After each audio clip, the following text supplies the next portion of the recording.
Hello students, YouTube के channel management with DP Singh में आप सभी का स्वागत है। प्रिंसिपल्स ऑफ मैनेजमेंट में मोटिवेशन के अंतर्गत थ्योरीज ऑफ मोटिवेशन पर चर्चा करेंगे। इसे समझने का प्रयास करेंगे कि अभिप्रेरण की विचारधाराएं क्या हैं। देखिए, अनेक विद्वानों ने अभिप्रेरण के संबंध में अनेक विचारधाराएं दी हैं, बनाई गई हैं, और उनका प्रमुख उद्देश्य है व्यक्तियों को अभिप्रेरित करने की प्रक्रिया को समझना और किस प्रकार से उन्हें अभिप्रेरित किया जाए, इस बात को बताने का था। इस प्रमुख विचारधाराओं में अपने जो सबसे ज़्यादा मान्यता प्राप्त विचारधारा आती है वो आती है H Maslow, Ibrahim H Maslow की आवश्यकता कर्मबद्धता की विचारधारा, या इसको कहा जाता है मैस्लोज नीड हायरार्की थ्योरी। इसी प्रकार दूसरी आती है हर्ज़बर्ग की टू फैक्टर थ्योरी, या इसको कहते हैं हर्ज़बर्ग की द्विघटक विचारधारा। इसी प्रकार मैकग्रेगर की एक्स एंड वाई थ्योरी कहते हैं, इसे मैकग्रेगर की एक्स और वाई विचारधारा के नाम से जाना जाता है। इसी प्रकार जेड विचारधारा, आशा या प्रत्याशा विचारधारा, या केंद्रीय पर्यवेक्षण संबंधी अनेक प्रकार की विचारधाराएं प्रचलित हैं। आइए इनमें कुछ प्रमुख को समझने का प्रयास करते हैं। देखिए, प्रथम जो आती है वो आती है मैस्लो की आवश्यकता कर्मबद्धता की विचारधारा। इसके प्रतिपादन का जो श्रेय है वो मनोवैज्ञानिक इब्राहिम एच मैस्लो को दिया जाता है। इन्होंने न केवल मनुष्य की अभिप्रेरण की विचारधारा बताई और इसके अंतर्गत मनुष्य की आवश्यकताओं को बताया, बल्कि उनकी आवश्यकताओं का एक निश्चित क्रम भी बताया कि इसी रूप में ये आवश्यकताएं पैदा होती हैं। तो इस कारण से इन्हें मैस्लो की आवश्यकता कर्मबद्धता की विचारधारा के नाम से जाना गया, और इन्होंने मनुष्य के व्यवहार को अध्ययन करते हुए ये पाया कि मनुष्य अपनी आवश्यकताओं से प्रेरित होकर ही कार्य करता है और उन्हीं के अनुसार ही उसको प्रेरित किया जा सकता है। इसके लिए उन्होंने इन 5 आवश्यकताओं को बताया और उनका ये इसी क्रम में उत्पन्न होती है, चाहे एक साथ हों और चाहे ये क्रमवार पैदा हों। तो इसमें पहला आता है शारीरिक आवश्यकताएं, दूसरा आता है, या पहले कहते हैं फिजियोलॉजिकल नीड्स, दूसरा आता है सेफ्टी नीड्स, सुरक्षात्मक आवश्यकताएं, तीसरा आता है सोशल नीड, सामाजिक आवश्यकताएं, चौथा आता है इसके अंतर्गत स्वाभिमान या अहंकारी आवश्यकताएं, एगोस्टिक नीड, और पांचवा इसमें आता है आत्म विकास की आवश्यकताएं या सेल्फ एक्चुअलाइजेशन नीड्स के नाम से इसे जानते हैं। आइए इसे समझते हैं। फर्स्ट है शारीरिक आवश्यकताएं, फिजियोलॉजिकल नीड्स। तो इसमें मास्लो का ये मानना था कि मनुष्य की जो शारीरिक आवश्यकताएं हैं, ये मनुष्य के जीवित रहने के लिए जो आवश्यकताएं हैं उसको इसमें उसने सम्मिलित किया, अर्थात जिसके ऊपर मनुष्य का जीवन निर्भर करता है, जिसमें उन्होंने प्रमुखतः रोटी, कपड़ा, मकान, या हम कह दें खान पान, इसको सम्मिलित किया। इसके साथ साथ उन्होंने यौन व सेक्स संबंधी आवश्यकताओं को भी इसके अंतर्गत शामिल किया। उनका ये मानना था कि जैसे व्यक्ति का जन्म होता है उसके साथ ही ये आवश्यकताएं, या इसमें से अधिकांश आवश्यकताएं उसके साथ ही पैदा हो जाती हैं, और जैसे जैसे वो बड़ा होता जाता है इन आवश्यकताओं की इसकी महत्वता उसके लिए बढ़ती चली जाती है, और इसका समापन उसकी मृत्यु के साथ ही होता है। और यदि इन आवश्यकताओं की पूर्ति नहीं होती या इनमें से अधिकांश आवश्यकताओं की, तो व्यक्ति की कार्य क्षमता पर विपरीत प्रभाव पड़ता है, अर्थात अगर इसमें से कुछ आवश्यकताएं ऐसी हैं जिनकी पूर्ति ना होने पर व्यक्ति की मृत्यु भी हो सकती है। इसलिए उसमें भोजन, जल, वायु, पानी और सेक्स संबंधी आवश्यकताओं को इसके अंतर्गत सम्मिलित किया गया।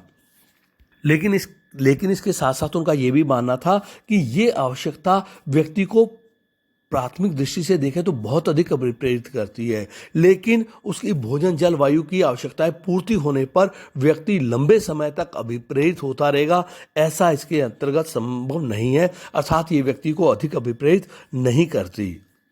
जीवित रहने के लिए तो आवश्यक है, इसके बिना उसकी मृत्यु हो सकती है, लेकिन इसकी पूर्ति होने पर लंबे समय तक व्यक्ति प्रेरित रहे, ऐसा उनका विचार उसको नहीं दिखाई दिया, अर्थात ऐसा उसके साथ मानवीय व्यवहार में ऐसा नहीं होता, उनका ये मानना था। दूसरी आती है सुरक्षा संबंधी आवश्यकताएं, सेफ्टी नीड्स। वो कहते हैं व्यक्ति की जो दूसरी आवश्यकता होती है वो आती है सुरक्षा की, कि वो सदैव अपने आप को असुरक्षित महसूस करता है, तो वो इसके लिए सुरक्षा चाहता है। जैसे नौकरी में सुरक्षा चाहता है, वृद्धावस्था में सुरक्षा चाहता है, सामाजिक स्तर पर सुरक्षा चाहता है, तो रोजगार की गारंटी कह दें या अपने कह दें भविष्य की सुरक्षा के लिए वो पेंशन या भविष्य निधि या जीवन बीमा संबंधी सुरक्षा चाहता है। तो इस प्रकार वो सुरक्षा प्राप्त करके अपने आप को निश्चिंत करना चाहता है और अपने जीवन को सुरक्षित करना चाहता है। तो इस प्रकार सुरक्षा संबंधी जो दूसरी आवश्यकता है, ये व्यक्ति को कार्य करने के लिए कुछ हद तक प्रेरित करती है। थर्ड इसके अंतर्गत आता है सोशल नीड्स या कह दें सोशल नीड्स कह दें या सामाजिक आवश्यकताएं कह दें कि व्यक्ति समूह में रहना चाहता है, समाज में रहना चाहता है, अर्थात वो अपने दोस्त या सगे संबंधी चाहता है, वो अपनत्व की भावना पैदा करना चाहता है, दूसरों से अपनत्व चाहता है, अपनत्व देना चाहता है, उन्हें स्नेह प्यार के साथ रहना चाहता है। इस प्रकार की उसकी सामाजिक आवश्यकताएं होती हैं। तो इसके लिए वो समाज में बना रहना चाहता है, वो चाहता है वो दुख सुख में लोगों का सहयोग दे और लोग उसे सहयोग दें। इसी प्रकार से ये आवश्यकता सामाजिक आवश्यकताओं के अंतर्गत आती हैं। और यदि ये आवश्यकताएं पूरी नहीं होती तो व्यक्ति इसकी क्षमता पर विपरीत प्रभाव पड़ता है, वो खिन्न हो जाता है और वो दुखी होता है, जिससे उसकी कार्य क्षमता प्रभावित होती है। इनकी पूर्ति न होने पर वो असहयोग या विरोध भी करने लगता है, तो जिससे उसकी क्षमता पर ऋणात्मक प्रभाव पड़ता है। नेक्स्ट फोर्थ आता है अहंकारी या स्वाभिमान संबंधी या इसको कह दें सेल्फ स्टीम या इगोस्टिक नीड्स भी कहा जाता है। ये चौथी आवश्यकता के रूप में मैस्लो ने बताया। उसमें मैस्लो का मानना था कि जब मनुष्य की शारीरिक सुरक्षा और सामाजिक आवश्यकताओं की उचित स्तर पर या एक सीमा तक पूर्ति हो जाती है तो उसके साथ साथ उसकी एगोस्टिक नीड जन्म लेती है या वो बलवती हो जाती है, प्रभावी हो जाती है कि व्यक्ति चाहता है कि वो स्वाभिमान के साथ जीवित रहे, कार्य करे, वो सम्मान देना चाहता है और सम्मान प्राप्त करना चाहता है। तो वो चाहता है कि वो दूसरे व्यक्तियों का सम्मान करे और दूसरे व्यक्ति उसका सम्मान करें, अर्थात वो इज्जत के साथ रहना जीना चाहता है। और इस हेतु वो अपना आत्मविश्वास, अपनी स्वतंत्रता, अपनी आत्मनिर्भरता की भावना जो उसमें है वो जीवित रखना चाहता है और उसमें वृद्धि करना चाहता है। इस प्रकार व्यक्ति सामाजिक सम्मान कह दें, स्थिति कह दें, ख्याति कह दें, प्रशंसा कह दें, अपने समाज में अपने व्यक्तियों का अपनापन चाहता है, उस पर सुख दुख में सहयोग करना चाहता है, अपने सुख दुख में उनका सहयोग प्राप्त करना चाहता है। तो ये उसकी इच्छा हमेशा बनी रहती है। लेकिन एक स्तर तक कह दें ये व्यक्ति की आवश्यकता निरंतर बनी रहती है और वो इसके लिए काफ़ी प्रयत्नरत रहता है और वो इसको पूरी तरह इस आवश्यकता की पूर्ति से संतुष्ट नहीं होता, अर्थात लगातार प्रयासरत रहता है कि समाज में वो एक सम्मानजनक स्थिति प्राप्त करे। मैस्लो के अनुसार स्वाभिमान या अहंकारी संबंधी आवश्यकताएं व्यक्ति को काफ़ी हद तक प्रेरित करती हैं और जिसके लिए वो निरंतर प्रयासरत रहता है। नेक्स्ट आता है आत्म विकास की आवश्यकता या सेल्फ एक्चुअलाइजेशन नीड्स। यदि व्यक्ति में उपरोक्त चारों आवश्यकताओं की पूर्ति होती है, अर्थात काफ़ी हद तक वो उन चारों अपनी आवश्यकताओं को संतुष्ट करने में सफल हो जाता है, तो उसके साथ साथ उसकी जो आत्म विकास संबंधी आवश्यकताएं हैं ये उत्पन्न होती हैं। आत्म विकास से हमारा तात्पर्य है वो व्यक्ति ये अनुभव करता है कि जो उसके अंतर्गत योग्यता, क्षमताएं दबी हुई हैं या उसके अंतर्गत विद्यमान है, वो उसके अनुसार कार्य करने का उसे अवसर प्राप्त हो और वो उसके अनुसार कार्य कर सके। इसके लिए वो प्रयत्नरत रहता है। मैस्लो के अनुसार जैसे किसी में संगीत की एक प्रतिभा है तो वो चाहता है संगीत बनाना चाहता है। इसी प्रकार एक पेंटर है वो पेंटिंग करना चाहता है, कवि है वो कविता लिखना चाहता है। तो इस प्रकार से जो उसके अंतर्गत क्षमता है, वो उसके अंतर्गत विद्यमान है, वो उसको प्राप्त करना चाहता है। तो इसे कहते हैं आत्मा के अनुसार विकास की आवश्यकता, अर्थात जैसी वो योग्यता अनुभव करता है, जैसी वो क्षमता अनुभव करता है, उसके अनुसार उसे कार्य करने के अवसर प्राप्त हो ताकि वो अपनी उस आवश्यकता की पूर्ति कर सके। मैस्लो का यहाँ ये भी मानना था कि बाकी चारों आवश्यकताएं पूर्ति होने पर ही उसकी आत्म विकास की या अपने कहते हैं सेल्फ एक्चुअलाइजेशन की जो नीड्स है ये उत्पन्न होती है। यदि चारों आवश्यकताएं पूरी नहीं होगी तो उसकी ओर उसका अधिक ध्यान नहीं होगा और इन चारों आवश्यकताओं की पूर्ति होने पर ही उसके अंतर्गत ये आवश्यकता उत्पन्न लेगी और ये उसको काफ़ी हद तक अभिप्रेरित करेगी। नेक्स्ट स्टूडेंट्स आता है हर्ज़बर्ग की द्विघटक विचारधारा या इसे कहा जाता है स्वास्थ्य या आरोग्य और अभिप्रेरक विचारधारा। देखिए, जो अमेरिकन व्यवहारवादी वैज्ञानिक या अपने कह दें मनोवैज्ञानिक फ्रेडरिक हर्ट्जबर्ग थे, इन्होंने और इनके सहयोगियों ने 1950 में इस विचारधारा का प्रतिपादन किया। विचारधारा को उन्होंने द्विघटक विचारधारा का या टू फैक्टर थ्योरी। और टू फैक्टर कौन कौन से थे? दो फैक्टर, एक था स्वास्थ्य या आरोग्य घटक और दूसरा था अभिप्रेरक घटक। हर्ट्जबर्ग और उसके सहयोगियों ने अपने अध्ययन के दौरान, विभिन्न कर्मचारियों के व्यवहार के अध्ययन के दौरान ये पाया कि कर्मचारी किस प्रकार से कार्य करने के लिए प्रेरित होता है या कौन सी आवश्यकताएं उसे किस प्रकार से उसके व्यवहार को, उसकी कार्यक्षमता को प्रभावित करती हैं। तो उसको उन्होंने अपने अध्ययन को दो भागों में बांटा। एक तो था आरोग्य या अनुरक्षण कह दें या पोषक तत्व कह दें, उन्होंने दो तत्वों का आइडेंटिफाई किया, और दूसरा था अभिप्रेरक या संतोषी तत्व। तो इसमें कौन कौन से वो आवश्यकताएं आती हैं, इन्हें समझिए।